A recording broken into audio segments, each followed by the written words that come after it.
Hey everybody, and welcome to the Marriage Ain't for Punks app.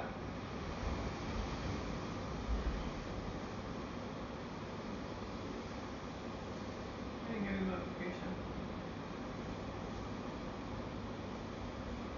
All right. I'll make sure that people are getting on.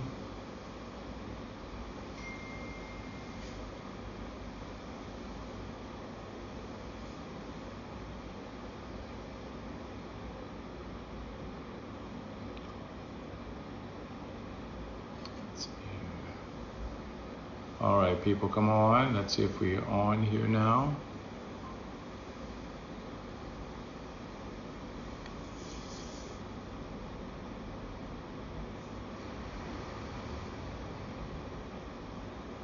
Anything?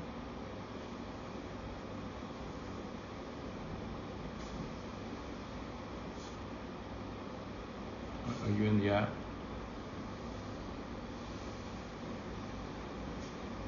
Okay. Well, let's get rocking and rolling. All right, for those who are coming in late, we're going to go ahead and get started because I have some things I want to share with you.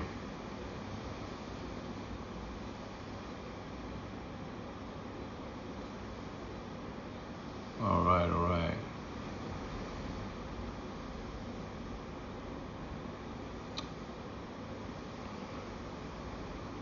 Okay, we will not prolong. Okay, first of all, welcome to the Marriage Ain't for Punks app. Glad you guys tuned in. You are tuning in. And as we move forward, you're going to be seeing more contact through the app, more live interactions. And this is a part of the app that we are excited about because this gives us an opportunity to actually come to you in a way that I haven't seen, honestly, in a lot of apps. We're coming to you in a way that, where we can talk to you live, real time. So first of all, before we go any further, please compose a message. Let me know you're out there. Let me know where you're from. All right, so please let me know. It'll take just a second to get some feedback. All right. Hey, Michael. What's up, Michael Dickerson? How you doing? Great. All right. Listen, let's get started. Okay, the question comes of whether or not marriage is valid. It's a question that I've heard. Hey, Mike, the other Michael. It's a question I've heard quite often. As to whether or not, marriage is valid. Because, I have friends, I've counseled people, I've talked to people about whether or not marriage actually is something they should still be considering. I'm talking about people not only who are single, but also people who are married. And they're questioning the validity of it. Because why? It's too dadgum hard sometimes. It's too tough, it's too difficult. The trials and the problems that you encounter in it sometimes can be very, very painful. And so the question that I've heard quite often is whether or not this is a good thing. I know of some people, friends of mine actually, who have been divorced. And after their divorce, because it was such a painful ordeal, they've decided to never be married again. Because it was that painful. Never be married again. Okay? So my question is it even necessary to get married? Is it necessary to be in it? Is it just an outdated social construct? Is it just something created by people to control your assets or whatever? I've heard all these different reasons. I want to jump into this. I'm not going to keep you long, no more than 15 minutes this evening, but I want to share this with you. First of all, and if you have questions, please ask them and we'll get right to them. The first thing I want to share is that marriage is beneficial. There is a reason that marriage has been around since time began.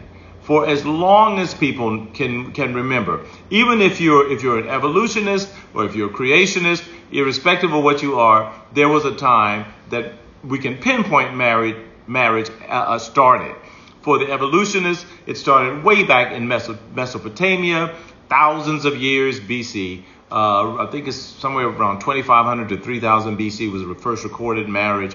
If you are a creationist, you believe it started in the Garden of Eden with Adam and Eve. Irrespective of what your religious belief is, or irrespective of what you believe, the question is that the answer is that it's always been here. It's always been around.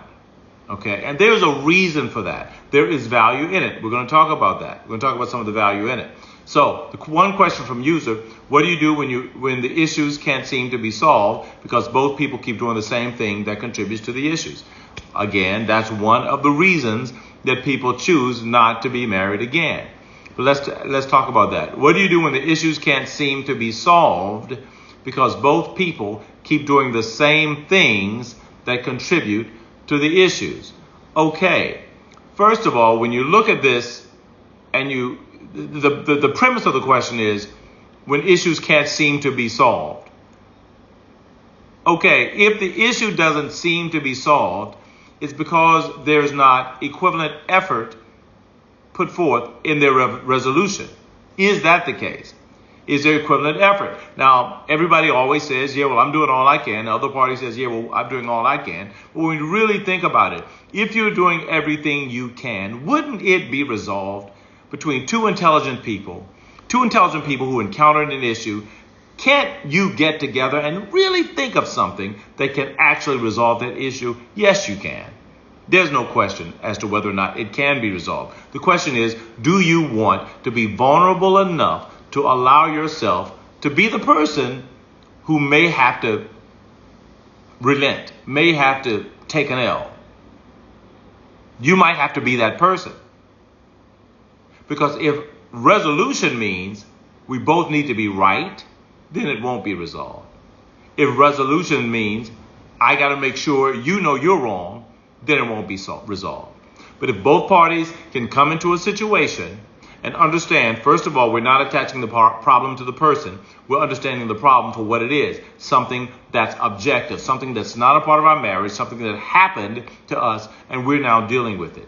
Unfortunately, people often put their personal feelings and their personal issues into those challenges, and all of a sudden now it's no more dealing with the issue, it's dealing with personalities. It's dealing with feelings. It's dealing with how I feel, how you made me feel, and all that. And so we never get around to the issue because we're subverting the issue to talk about feelings. Now, feelings are important. Absolutely they are. But if you want to resolve an issue, you got to deal with the issue. Okay? And that requires you to remove yourself from the feelings. Remove yourself from the feelings and allow yourself to deal with the issue. Now, I'm going to I see another question. I'm going to deal with it, but I want to share this with you very quickly. One thing that I want to share is that there was a survey taken of 127,000 men from Harvard. And this survey stated that American men end up being more healthy, literally, physically healthier than those who were never married or who were divorced and who were widowed. So, as far as the value and the worth of marriage, Harvard survey says that men who marry are healthier. Literally. That could be because women take care of them. It could be because the women actually help them. They watch out for them. Because sometimes as men, we don't watch out for our own self. Okay? We don't watch out for our own health. We will have a pain, never go to the doctor. We'll have a headache, never go anywhere. So the thing here is that marriage makes one party accountable to the other. You have somebody who has your back. That contributes to the health. That contributes to your well-being. To have someone who has your back. Now, someone will say, well, look, that could be a girlfriend. That could be a cousin. It can be, yes. But there is something different when you make a legal and a moral contract with a person. We as people, we value contracts. We value agreements. And the thing about marriage is that marriage is two individuals coming together in an agreement, a legally binding agreement. There are people, especially 30, 40, 50 years ago who would not divorce because they were legally married. And that was the reason. No, well, it's too much to break up. It's cheaper to keep her. Yeah, well, that keeps people together. And in doing that, it gives them more opportunity to work out their problems. Because if you have that much freedom to just leave, then, yeah, your marriage will fail. Okay, it's another question from, another user. Isn't marriage just a piece of paper? Why should we get married if we're happy just living together? Well, yeah, we touched on that. Marriage is not just a piece of paper. The contract is the piece of paper. Marriage is an intellectual decision you're making, a moral decision you're making, a value-based decision you're making to commit yourself to another person. Yes, the piece of paper is a symbolic representation of the commitment. And you got to understand that. That piece of paper, that ring that you wear, these are all symbols. And if you don't believe in symbols, you're lying to yourself, because we all do believe in symbols. We all do believe in signs. We believe in things that guarantee, that let you know, hey, look, this is yours. When my wife and I bought a house, we got a deed to the house, right? That deed said that this house belongs to us. Now, if you don't believe in symbols, you don't believe in things that give you the indication that something is yours, then give me the deed to your home. Yeah, I don't think so. Why? Because that represents the fact that it's mine. Same thing. In marriage, something has to represent the fact that it's mine. Okay? All right. Now, what about women? In contrast to men who are happier, another survey from the General Social Survey, this was just a few years ago, said that women between 18 and 55 who were married were much happier than unmarried women, while the majority were pretty happy. The difference for very happy women was dramatic. 40% of those women with children were very happy, compared to 25% of those married with childless, and 22% of unmarried women, and 17% of unmarried women with children. Regardless, it's people who are married, who have stability in their lives, who have children that they love, even though the children aren't always great. These people generally are living happier lives. Okay, I don't want to get married, but if my man wants to, I'll probably do it.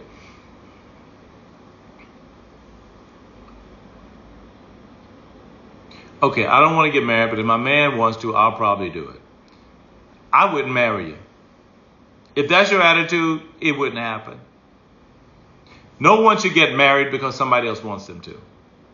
If you don't want to get married, then marriage is not for you. Period. And you should never coerce anyone into marriage. Never coerce anyone saying, well, look, if you love me, you'll marry me. No. If you really love me, you won't have to ask. It'll be a natural progression. It'll be a thing that happens because you both understand that you're committed to fulfilling each other's legitimate needs. And as a result, marriage is just a natural outgrowth of that commitment. Okay? So, there are a lot of questions out there. There are a lot of people out there. Here's another question from a user. What if I'm polyamorous and prefer to love anyone? Okay, look, I'm just going to be straight with you. We had a different word for polyamory back in the day. And I don't want to say it because people might be offended. But polyamorous, the word poly meaning many, amorous, the root there, amor meaning love, polyamorous, many loves, many relationships. What if I want to be with many people at one time? There is something about us as humans where I believe we're not designed for that. Some people are arguing that humans are not naturally monogamous. I beg to differ. I believe there's something in us that want to be pair bonded with one person. I believe in that. Polyamorous simply means you're not willing to commit. You're not willing to focus in and create one person in your life, or have one person in your life that you can build with, that you can develop something with. Okay? There's no question that being in a relationship is tough. And after a while, you may wander, your heart may wander, etc., etc. This is when you communicate and come back together. The answer to that is not, oh, well, my heart wandered. Okay, my wife don't look the same. My husband don't look the same. Maybe I need to go out and get somebody else. Maybe I can just add them to the mix. I have relatives who've had polyamorous relationships. None of them have lasted. None. Because there's always jealousy. There's always conflict. Okay. Here's another question. What if I can't afford to have a wedding? Here's the funny thing about it. Marriage does not require a wedding. I had to tell my oldest son this. Marriage does not require a wedding. Okay? Marriage, legally even, marriage simply says that you can go to the courthouse, go in front of the judge. He doesn't even have to say anything. Technically, legally, legitimately, he doesn't have to say anything. All he really has to do is give you the marriage certificate. You sign it in front of him. Now, he's going to say a couple things, because of tradition. But legally, on paper, all you need to do is sign the marriage certificate. I was in college, in seminary, with a young man. We were studying about pastoral counseling and such. And he had done many weddings and had never sent in the legal document signifying that they were married. He had about 13 people who were never married legally. Okay? So, if you can't afford to have a wedding, doesn't mean you can't afford to be married. Get married, go ahead and save up later for a wedding. You can always do that. You can always have a wedding.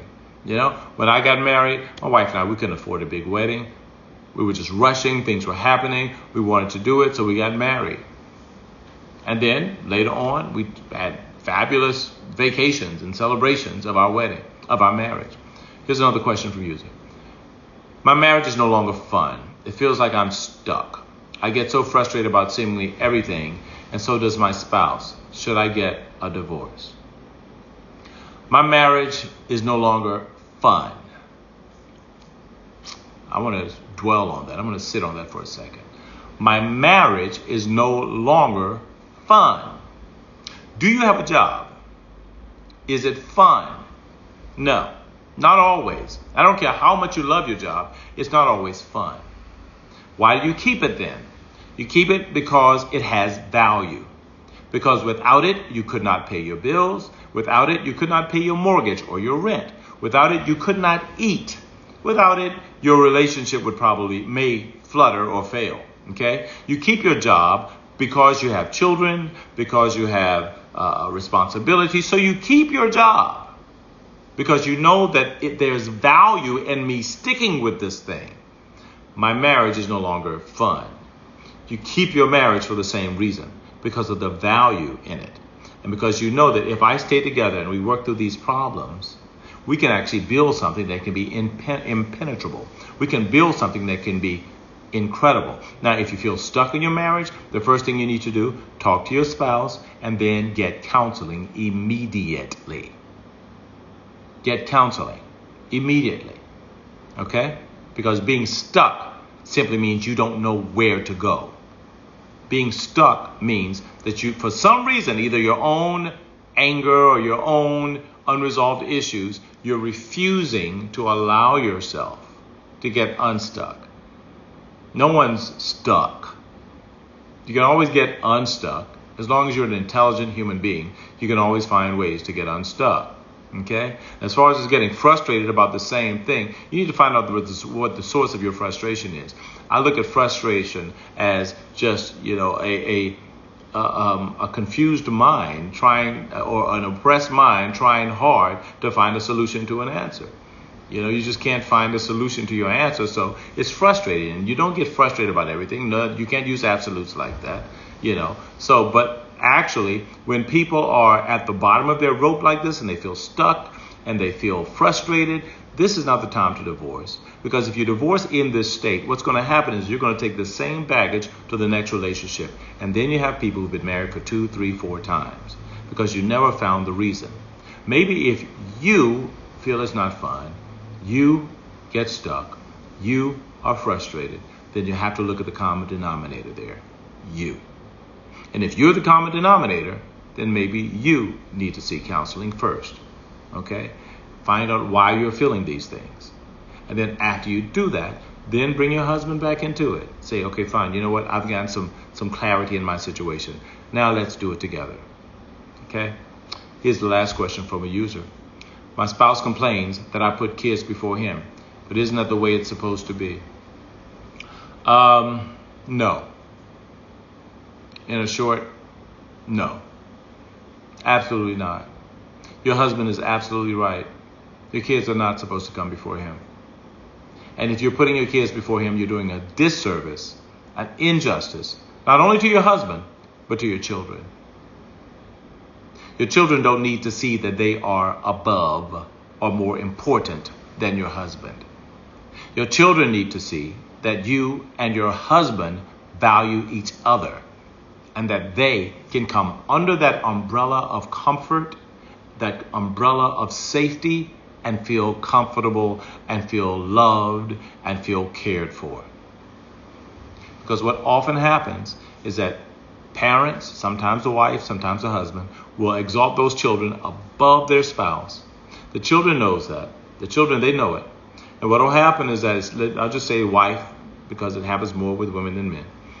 If the wife is exalting the children above her husband, what will happen is that those children will start treating that husband as inferior. Remember, there's a pecking order. You need to respect the pecking order, okay? Family, parents, children. Parents, children. That's the way, that is the pecking order. Now, I'm a traditionalist. I believe the husband is the head of the household, the wife is the co-head, and then the children. That's how I believe. Okay, you can believe what you want, but that's how I roll. And I believe that if you at any time are upsetting that balance and exalting the husband or the wife, or exalting the children above the husband or the wife, you're doing a disservice to them. Kids want to know that their parents love each other and that their parents are happy. That's what kids want to know. They want to know that they don't want to know that they want to think, they don't want to feel, they don't even want to entertain the idea that they are more important than their parents. I have 3 kids. You know, now they'll try to play us against each other, but they'll see that doesn't work. But they don't want to believe or feel that they are more important than either of us. That chips away at their stability. They need to know that we are the most important, that we're the leaders in the home, and that they are there to be led, to be cared for, to be loved. Okay? Look, that's it for now. We're going to stop. This is our first live, and we're going to get ready for another one shortly. But get ready because there's going to be more happening. There's going to be more coming. We want you to join in. We want you to give us your questions. There will be many questions coming from users as we had tonight, questions from users. But I need you to download the app if you haven't. If someone's told you about this, go ahead and download, get involved. This is going to be life-changing. God bless you guys. You guys take care, and we'll see you on the next.